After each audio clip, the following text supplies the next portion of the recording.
Hey guys, so this is the word of the Lord for those of you who struggle with discipline and consistency. I don't know if anybody ever looks at other people and you're like, wow, they're so disciplined, or wow, they're so consistent. And we all know that the key to success is consistency. From coming out of so many highly competitive industries, one of the primary things that we know is you don't even have to be great. You just have to be consistent. And oftentimes we look at people, especially if you're someone who is naturally entrepreneurial, or you're naturally energetic, or you're naturally charismatic, and you are really good at starting things and not finishing things. And then you look at other people that maybe are less talented than you, less gifted than you, but they end up being more successful than you because they show up in a consistent manner, even if it's mediocre.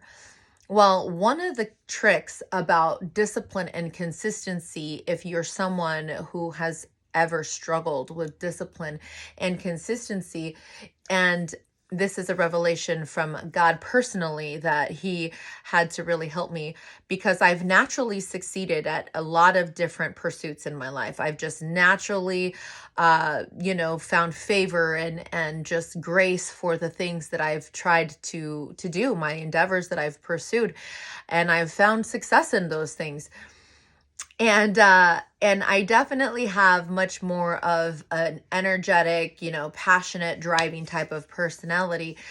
And when I've struggled with consistency, one thing that God said to me was, the problem is you think discipline and consistency is a trait like a personality trait is. Like, you think it's going to like just be birthed out of you. You think that one day you're just going to be disciplined and consistent, or you have to become this person, or like it's a transformational process. Or maybe you feel like one day you're going to feel like you're a consistent and disciplined person, because you know that whenever you show up in a short-term consistent way, you're operating on this like high energy drive, and so you know what that feels like. Well, the problem is that you're caught in your feelings. Discipline and consistency is a decision, not a feeling. You have to force yourself to be consistent. You have to decide that you're going to be disciplined, because that's why it's called discipline. You force yourself against your own emotional will, and you require and demand yourself to show up and to be there. Now, being in the military for 11 years, you learn what it's like to show up when you don't want to, and to do things you don't want to do. And that is just like lifting weights in the gym. You are actually moving towards and requiring of yourself against your emotional will. So if you're somebody who's a very passionate person, the challenge that you're having with discipline and consistency is that you're so used to, and you get success out of, your emotional driving force, because you operate from a lot of passion and you operate from a lot of conviction, which is all good. It's part of who you are, and it's why you have achieved things that are successful in your life, because you've had a lot of energy behind them.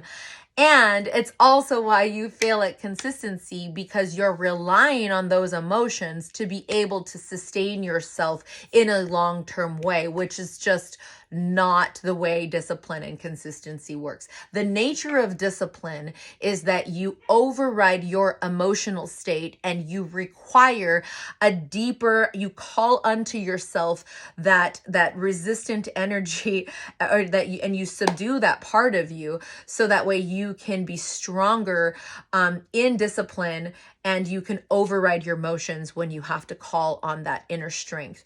You have to be able to move against the resistance that you feel, that pull of, I don't want to do this right now. Because think about it, every time you don't feel like doing something, or even sometimes you distract yourself so that you don't stay consistent, or you overcommit yourself, so you self-sabotage in a bunch of different ways, you're actually just avoiding what you know is required of you, because you don't feel like doing something. But what I've realized is that if you partner with procrastination, you also partner with a spirit of delay.